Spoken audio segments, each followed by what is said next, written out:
So it is my sincere honor and pleasure to be able to bring you in our next film.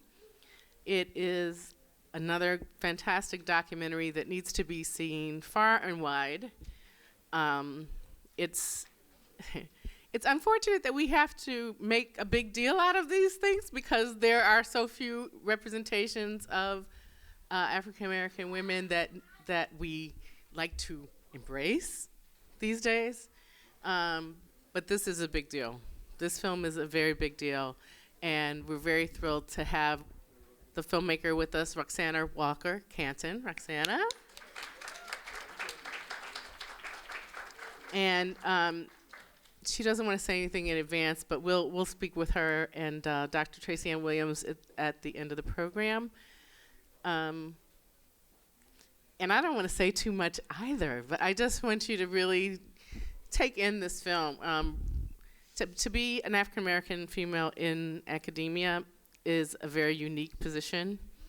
While there may seem to be many of us in terms of proportion, there are very few of us, and the issues and representations that we are confronted with every day are not quite realized by others who aren't in the same position. So we're really grateful to Roxana for her work, and I think we'll let the work speak for itself. So without further ado, Living Thinkers, an autobiography of African American women in the Ivory Tower. Thank you. For people who aren't in the academy, they think it's a charmed life, and it's not. For a woman of color in the academy, it's an extraordinarily stressful place to be. There's always the feeling that you somehow should not be here. Even when you seem on the face of it a very calm person, there's a raging fire inside.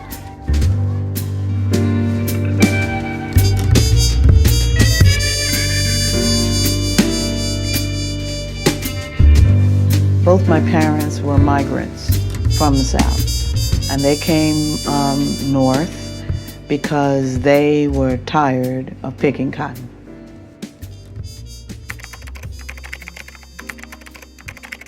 My mother came from South Carolina. My father migrated from Alabama.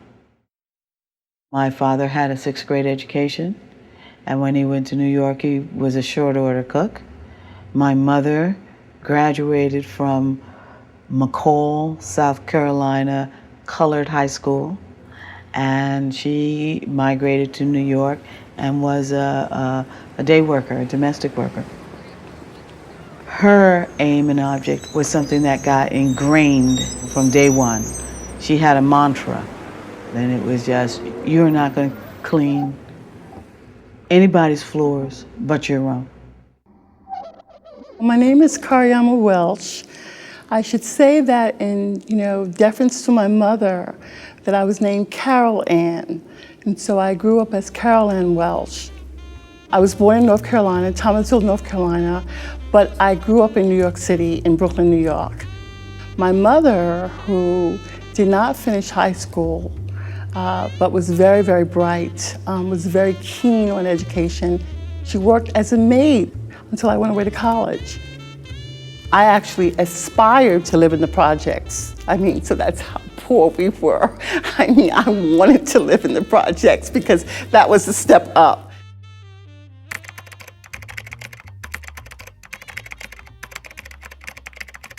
I love bodacious women. I guess that's why I love Zora Neale Hurston. I love women that just dare themselves to be. Because really, that's how you have to make it in this world. You just have to dare yourself to be. Baya, bamba, baya, baya, baya, baya, bati, baya. Yes. I knew that I wanted a PhD, a doctorate, and I had started in Buffalo applying. Life happens, and so I didn't start school. And I actually started after my 2 children were born, and I was teaching, in fact, at Temple. In the dance world, there's a hierarchy, and there's ballet, there's modern dance, there's jazz dance, and then African dance is at the bottom. And that's because of all the stereotypes and things that come along with Africa. Even today, that's what my work has been a part of, debunking all of that. Sometimes people can insinuate or say things that make you feel unwanted. I think that for women of color in the academy, particularly when I was coming in, which was in the mid-'80s, there was no mentor structure by anyone, white or black. There was no, you sort of flew by the seat of your pants. Again, all of these terms, tenure track, were really new terms, and you just had no idea of how this game was played, because it is a game. But when you don't know it, you take it as though it is something that is ethical, what the book says. It's not until afterwards that you learn that there are all kinds of deals made, that it's not what it seems. Are those some amazing women or what? I know, right? I neglected to say thank you to one of the newest members of our A-team who did an amazing overnight job on our programs. And Larice, did you leave the room? There she is. Larice Morgan-Eady, thank you very much. I mean, overnight she did this, and I promise not to do that to you again. So we're really thrilled to have with us for this part of the program the director, writer, producer of Living Thinkers, Roxana Walker-Canton. Roxana, come on down. And she's going to be in conversation with our very own Tracyann Williams, Dr. Tracyann Williams. Come on down. I'll take you in one chair, so just the two of you. I'm just going to give you a little background on each of these amazing women. Roxana Walker-Canton is assistant professor of visual and performing arts in the new media program at Fairfield. I always say Fairchild for some reason, University. She received her BA in French and Spanish from Spelman College, a dual, are we listening? Wait a minute, yeah, okay, Spelman A, hold on though, hold on. A dual MA, MFA in Black Studies and Creative Writing from Ohio State University, and an MFA in Film and Media Arts from Temple University, okay? Yes. She has taught film and video at Savannah College of Art and Design, Georgia Southern, Connecticut College before coming to Fairfield University. She teaches courses in documentary and narrative production, script writing, directing, American cinema, African American cinema, and African American women. Her documentary and narrative creative works focus on the politics of space, place, and land as they relate to African American history and culture. Among other awards, she has received Best Documentary Award from the Hollywood Black Film Festival for her documentary about Hurricane Katrina titled Belly of the Basin. Best Experimental Film from the University Film and Video Association for Point of No Return, a reflection about slave dungeons in Ghana. And her documentary and living archive exploring the intersection of race, class, and gender in the experiences of African American women in the academy you just saw, entitled Living Thinkers. She values her work with students and community media arts organizations to teach youth and other community members how to use media as a tool for social activism. Let's welcome Roxana one more time.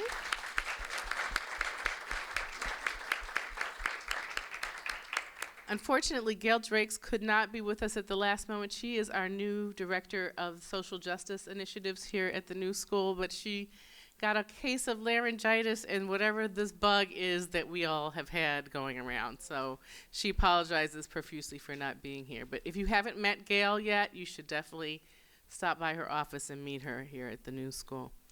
And Tracyann Williams, my dear friend and colleague. She is our Director of Academic Advising here at the School of Undergraduate Studies and the School for Public Engagement. She's also a Gender Studies and Cultural Studies instructor. She holds her PhD in English from the Graduate Center at CUNY, as well as her certificate in Women's Studies, and she's been teaching at the New School since 1998. Yeah, I know she doesn't look that old, right? Offering courses in literature, gender studies, and cultural studies. She has also taught composition and literature at LaGuardia College, CUNY, for several years. She has received numerous awards and recognition, including the Distinguished University Teaching Award from the New School in 2004 and a Helena Rubinstein Foundation Fellowship. Her current research focuses on mixed-race women in modern fictions. And I am just going to turn the program over to her capable hands, and I'm going to spectate.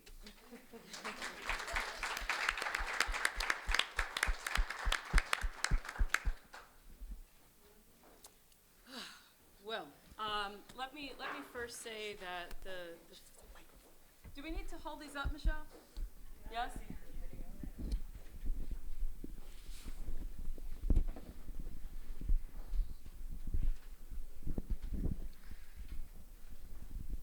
Okay then. Let me first say thank you to you for joining us here. The film is quite amazing. But no one wants to hear from me about it, of course. But I will say on a personal level that the film resonates on multiple levels with the kinds of experiences that I have had in seeking advanced degree study and things that have been said and done to me. So I thank you for that. So I'd like to start out first with asking you, what was the inspiration for the film? Tell us how the film came about. Thank you for coming. And Michelle, thank you so much for inviting me and being, there are you there? And just being a great support. Anytime that an independent filmmaker can have time to share their film, it's always a great thing, and especially when you're a filmmaker of color, because it is hard to find these venues sometimes. But this film actually has been my baby for a very long time. When I was a graduate student back in the 90s, I started it then. The idea came at that time because I was a graduate student in a film program, and there were very few women of color as fellow graduate students, and there were absolutely no black faculty members at all. There were no faculty members of color, period. And I mean, if you really think about that, how can you have a film department without having people of color? I guess you can, because most of them are that.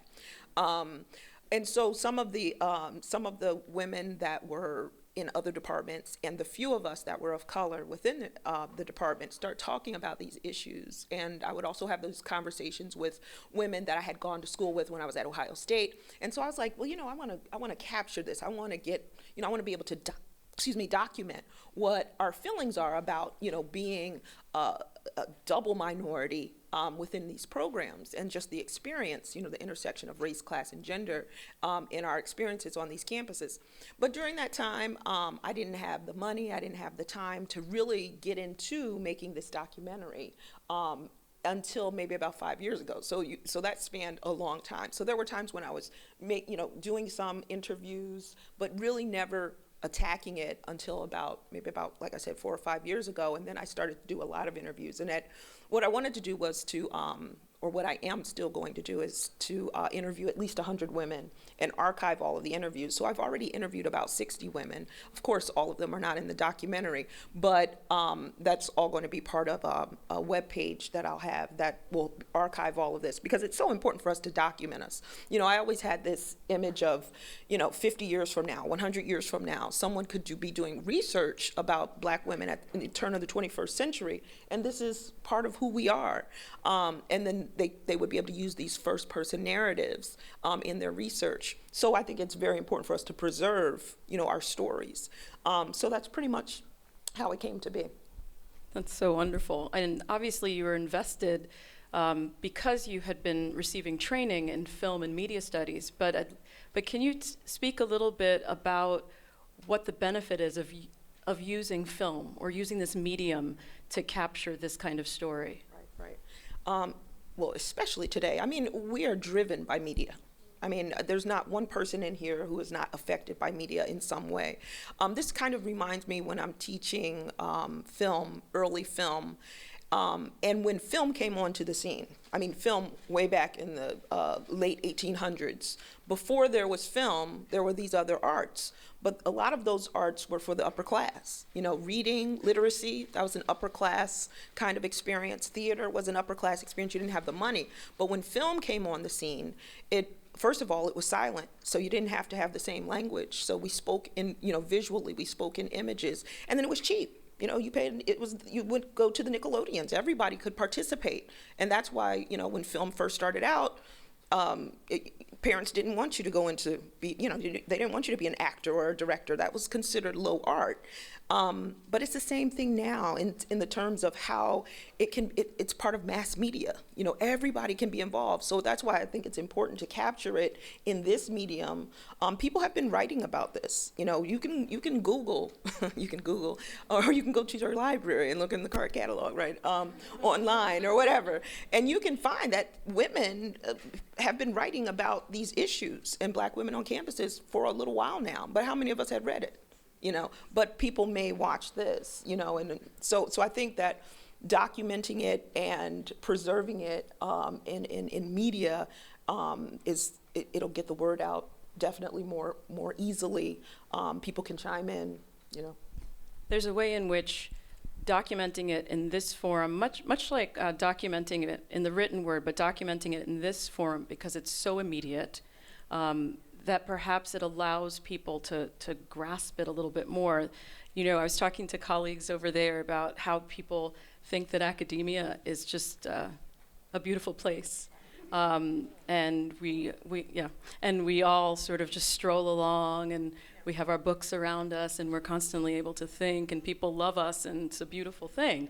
What the film does is not only expose certain hidden truths, but also makes it immediate to the viewer in that kind of way. So again, that I think is one of the great accomplishments of the movie. I mean, another part to that too is the immediacy of it, but also just the visual. When we talk about the lack of the type of images of Black women that we want to see, that we see every day, this adds to it. So it's not just about Black women in the academy, but it's also debunking a lot of the stereotypes of who we are, how we look, the diversity of who we are, and the diversity of how we look, can be captured, using video. And also the diversity of the experiences of the women in the film as well. Right. So now that this part of the project is over, but it's nice to hear that the project lives on, and I'll volunteer to be number 61 if you like. All right, got 62 over there. I got some more. Do you feel that this project has captured what you wanted it to convey? Does it get to the crux of the story? Yes, but yes, and open to more. And this is the type of documentary that I like, this kind of setting, where I show it and then the lights go out and everybody gets up and leaves, but it deserves discussion after. So this just opens up it's a springboard for discussion. So it puts enough out there on the table that we can actually have a great discussion about the intersection of race, class, and gender and these experiences and beyond. Because I couldn't capture everything. It was an hour and 15 minutes, and I'm really trying to make it be just an hour. So you can't get everything in there, but I think that it does touch upon a number of issues and a number of, like you say, the varied experiences. We're not a monolith, even though I think our experiences cross the path, it's crossing enough paths that we see the commonality, but there's such a variety of experiences that I think that it does that for me. That in and of itself, it shows a diversity, but it also shows kind of a commonality. So I want to actually open things up. I'm hoping that people have questions questions, that they wish to ask, and not just sort of pontificate, meander through various travails and so on. So a question for our illustrious filmmaker, please. And we have microphones and so on, so that we can have a really robust discussion in the time that we have with her. So first I want to thank you for this film. I have a daughter who is finishing a double master's. Stand up. Oh, God. Oh, right. Hi. I have a daughter who is finishing a double master's at Claremont, and I am profoundly grateful for her mentor out there. But one of the things that I am seeing as younger women I know move into academia is this move in higher education towards adjuncts. So it would seem this is supposed to be the holy grail of meritocracy. And we know it ain't necessarily so, right? So can you talk a little bit about how this move towards adjuncts is affecting particularly Black women entering into academia? Well, this move to adjuncts is affecting everybody. You know, it's affecting everybody. So you know, if it affects everybody, it affects us 10 times as much. But really, when we really think about it, that's where a lot of us were even before this move was, you know, started to take place, this transition in academia to have more adjuncts.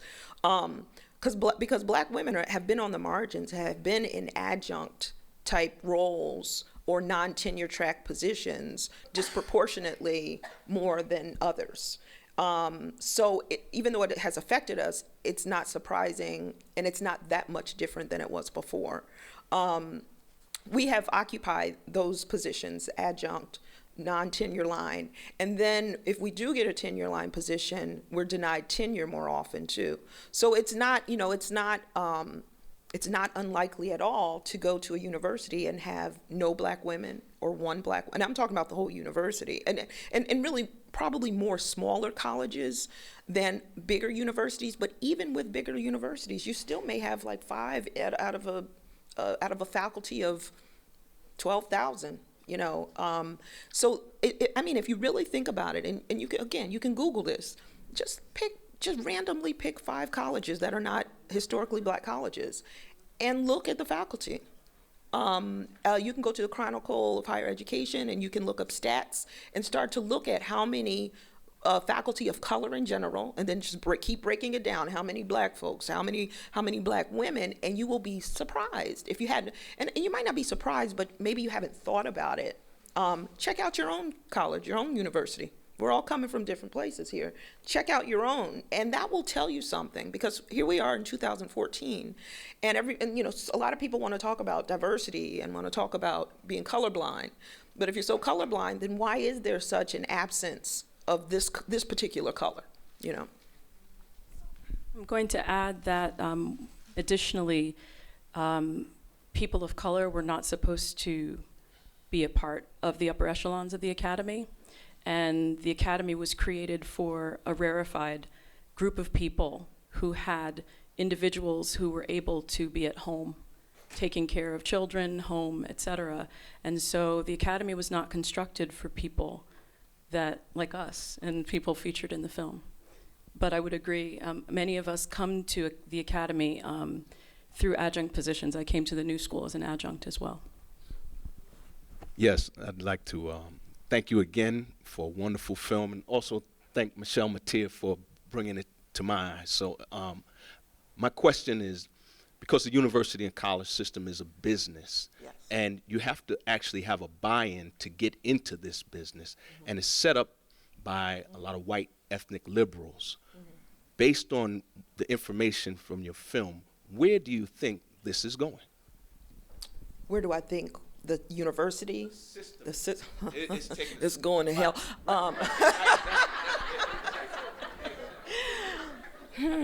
Let's see how I can say this. I've been very jaded So I have to make that very clear. Very jaded by, you say why? Well, the film speaks for itself, and we'll get into that a little bit later. But where I think it's going is unless people stand up, and I mean to be really real, and what I mean by people is every one of us here.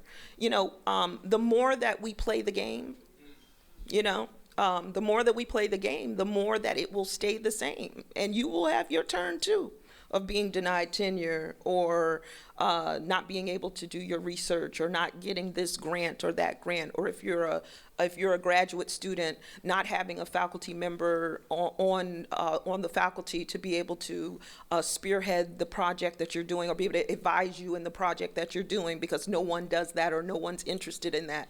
I mean, all of this is related. You know, it's not just on the faculty level or just on the student level, but, and I think that that's part of the problem, is that we don't, well, not, and this isn't every, you know, when I say these things, I'm not talking 100%, but in general, we don't make a community that is concerned about the racial problems or the gendered problems on campus. And I'm not talking about the Office of Gender Affairs or the Office of Diversity Affairs, because all of these offices, it might be a job for somebody, but they're spearheaded by the university. So they're working, as you say, it's a business. They're working to keep the business going. And that business is not, it is not looking out for our best interests. It's looking out for the interests of the university. And so I know in my experience, like where I am now at Fairfield, there's only about 5 or 6 black faculty on campus. Let me think. Yeah, it's about 5 or 6 black faculty on campus, and we have about 8,000 students, I think. And there's one faculty member that I recall who I didn't even know she existed. One black faculty member that I didn't even know she existed because she was in another department. But even still, the ones I knew existed, we hardly ever talked. We hardly ever came together. We didn't have a plan of action of support for one another. We didn't have a plan of action for support for our students. We might do that individually, but what I'm saying is that there needs to be that kind of radical unification of black folks on these campuses. And I'm saying black folks, but it should be Latino folks as well. But the idea here is just that you are not protected on these campuses. And when you send your children, if you have children, I'm about to send my daughter to Spelman, yay, this fall. Now granted, Spelman, there is protection there, but but if she was going someplace else, you have to know what you're sending your children into. So I talk to a lot of students at Fairfield and other places I've been where these students are depressed. They don't really want to be there, but they're there because these colleges give them money, right? So I know a number of students who wanted to go to a HBCU, but the HBCU doesn't have the kind of money that the predominantly white colleges have. So then their parents say, you got to go there because they're giving you a full scholarship. And they get there, and then what ends up happening is that they get there and they go through day by day. They do what, quote unquote, they're supposed to do. Come senior year, they don't know who the heck they are. They don't know who they are because no one has helped them to, manage through this thing. No one has made them aware of who they are, but instead they stay quiet, right? Because they don't think that they can say what they feel in class because they have 12 to 30 other white students who turn to them on racial matters anytime race, and they don't want to talk about it, or race is never mentioned, and I'm pretty sure a lot of you have had those kind of experiences, So I guess in general, the question is, where is this going? We are going to school more, but I'm just wondering what is the education that we're actually getting when we leave out, I wonder that, and I think we have to pay attention to what it is that what we're expecting when we go to these colleges, and then what it is we're getting out of it. So. Hi, I think I'm the next question. My name is Kimberly, and I'm a graduate student here, and I just want to say I thought your film was remarkable and very timely for me. I just started a position at Weill Cornell Medical College, and I am on the faculty. I'm a clinical social worker, so I'm in a position where I'm one of 3 MSWs in their faculty and physicians organization, and I'm the only black I haven't seen anybody at grand rounds. I haven't seen anybody at faculty meetings that looks like me.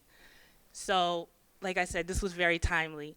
And I'm just wondering, I know we talked a little bit about what the system should look like and where it's going, but when me, and I'm sure many of my colleagues here want to go into academia, what do we do? Like, what are some tips? And then the second question I had for you was, what is your marketing plan? Because this needs to be seen. This needs to be at AMC down the street. You know what I mean? Like, this needs to be out there. So what is your marketing plan? I don't know, but we'll get to that too. The first question you asked was what you should do. Well, you got to go in knowing prepared. You have to go in prepared, knowing what you're getting into. And I guess this is anywhere. Again, I think the notion of what academia is supposed to be, because I think back when I started teaching, and my first job was at Savannah College of Art and Design, and if anybody knows about Savannah College of Art and Design, they know that people try to get out of there as quickly as possible. Great school for students, have great resources and everything, but they had me teaching. We were on a quarter system. We were teaching 4-4-4, and they paid hardly any money. I shared an office with like 3 other people. And then there was all these words, all this conversation, whispering, saying, don't say anything about Savannah College of Art and Design when you're outside of campus, because you don't know who's next to you, and we think they're linked up with the mob and all this kind of stuff. So it's like you were trying to get out of there. But I thought about that experience, and I thought about what I was expecting.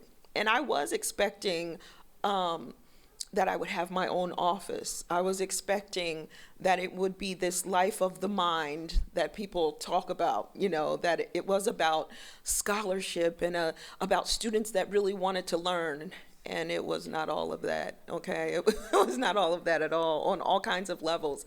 But you have to also know what kind of university you're working for. You have to do your research. And sometimes it'll just be by trial and error that you go to one college or university and you might realize, I don't want to be there, because they're very different. Some colleges are more about it being more of a business, and some colleges are more about a kind of more liberal arts kind of education, and they'll be a little bit more liberal. But do remember, however, they all are businesses, right? They're all businesses. And then you also need to think about where you're teaching. If you want to teach in the city where you might have more diversity versus someplace in North Dakota where there might not be. If it's a smaller campus, there's going to be more expectation that you're doing this kind of one-on-one with students versus a larger university where you might have students and you won't know all of their names, by the end of the first week. So I think that's the first thing, is to start the research and start to think about where you see yourself. And then find a network of people. And I'll go so far as to say you have different networks, but you definitely want to get a network of other Black women or women of color, where you can release when you need to release, because people challenge you. I mean, some of the things that I've experienced and that a lot of the women that I've interviewed is this notion of us not being prepared, or that we don't, just this perception that right when a student comes into the class, and I'm going to be blunt, when white students come into the class, they think automatically they know more than you know, and especially the white males. And especially, I know in my field, because this is a field that is dominated, in film and video, is dominated by white males. And so when a Black woman comes there, the white male students, they'll tell me in a minute that I don't know what I'm talking about. Or they'll go, quote unquote, and go tell on me and tell me, well, I'm going to go talk to so-and-so. Okay. But then if I do that, right, if I go, okay, then as Allison says, that then you're aggressive, right? So the whole notion is that you have to decide what performance you're going to give, and if you want to give a performance, and that's the truth. That's the truth of it, because it is a performance. This whole notion of wearing a mask has not been, that is not unfamiliar to us. Black folks have been talking about wearing that mask and double consciousness for a very long time, and it still applies today. So, in other words, don't think we have arrived. It's the same kind of system, basically. We have time for you to answer the second part of her question, and then we're going to have to stop the Q&A in the formal way. Okay. Okay. She's not, you can talk to her after, but she asked you about your marketing plan specifically. Okay, so the film has been seen in some film festivals, and I've gone to some universities and a few other kind of venues. The next step, which is to try to get it on to be screened on television, whether it be HBO, PBS, or something, and then try to get a distributor. There's a number of distributors that would be good for this. So in other words, I'm saying all that to say, I don't know. But that sounded good, right? So, but that's kind of how it goes in general. And I was just talking to somebody else, you know, I'm a director, and I believe that people stay in their lanes, you know, and my lane is not marketing. I mean, I know that it needs to be done, but that's not my forte per se. Well, I'd like to take this opportunity to thank Roxana. Oh, no. Gotta let someone last person speak. Sorry. Okay. It's on? Yeah. I will be brief, I promise. Two quick things. One, I'm an academic, so I was really gratified to see someone talk about academia as a work experience. So a lot of stuff resonated with me. I have had recently this scenario of coaching some of my former students who are now professors working in the United States. Now, they're women of color, but they grew up in societies where they didn't necessarily experience the same level of dissonance that the audience, not the audience, the woman who participated in your documentary. So I'm wondering if you are capturing non-American, non-Native American women of color as well. And secondly, for the younger generation, I mean, the scenario that you just painted about being almost bullied by your students is something that I'm seeing with my younger colleagues who are working in the United States and other places, but particularly in the United States. And it's the technology now facilitates it in a certain way. So the students do blogs, tweets, and whatever else, all right, that really creates a whole new world of experience that, you know, for an older generation, they would have had have had that same experience. So there's another element to it. So I'm just asking that question because if you go to many universities all around the United States, a lot of people of color are non-American, non-Native American. All right, so there's this immigrant population of academics. I mean, I've been, you know, targeted a couple of times to come to the United States to teach and work here. I've resisted it because I think my place is in the Caribbean. But I think that's another interesting complexity that I would love to see in your further work. So, but congratulations, it was really quite fabulous. Thank you. And I'll go backwards with your question. Your last question, yes, I do agree that all of the social media has created a lack of respect for university professors and a whole intellectualism in general, you know. And I think that happens because the university has become so commodified, you know. Everybody, you know, an education is just what you can buy, that you're buying an education, and people look at it as that. It's a package deal. It's not information that's going to make you a better person, a better citizen, you know, overall. And I think that those may be some of the ideas that people that go into teaching have. But when you get there, it's not necessarily that, because a lot of students are kicking and screaming going into the university. They don't really want to be there. Parents want you to be there, and they don't really want to be there, or they don't want to work. And part of them not wanting to work, I mean, all of this is systemic. If we go backwards, high schools don't make you work. Middle schools don't make you work. Elementary schools don't make you work when we look at public education. So then when you get to the university and you have all of these people who have had graduate education, and the expectation is here, and these students aren't prepared, so that becomes part of it too. But I think, too, the notion that I'm paying for this, so therefore you are my servant. That's how a lot of students present themselves.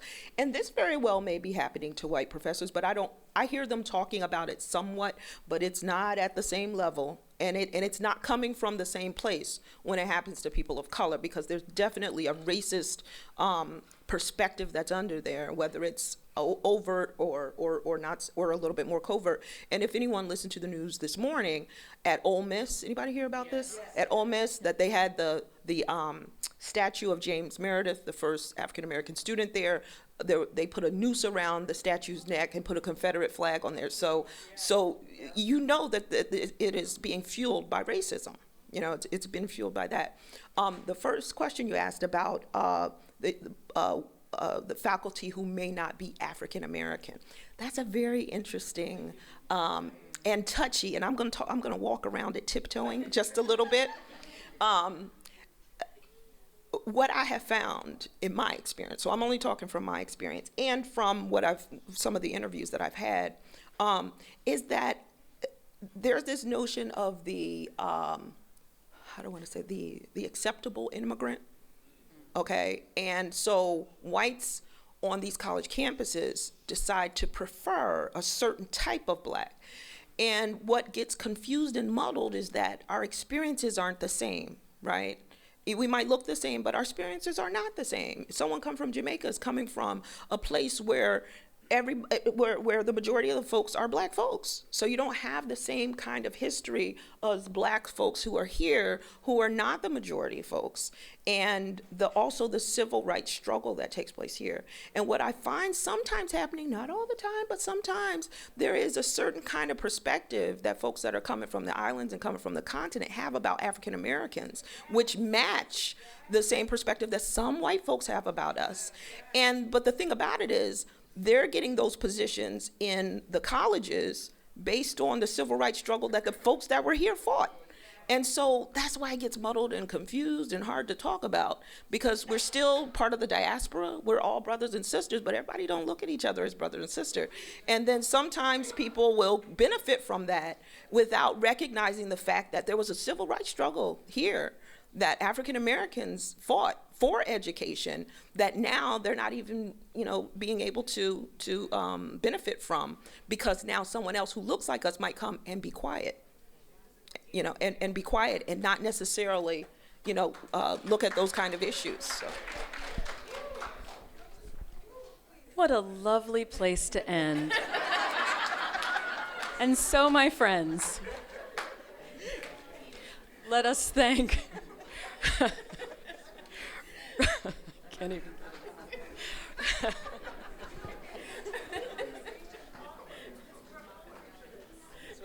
That's why I made the film, because it needs to happen. I'm going to thank Roxana Walker-Canton for her contribution to the conversation this evening. Thank you so much. And I'd like to thank Tracyann Williams for moderating this conversation. I knew this was going to be a hot button topic. And we have a whole half hour to talk about it some more and have some food until our program with Black, Brown, and Digital begins at 7 p.m. So thank you again for coming, everybody. Thank you, Roxana, so much.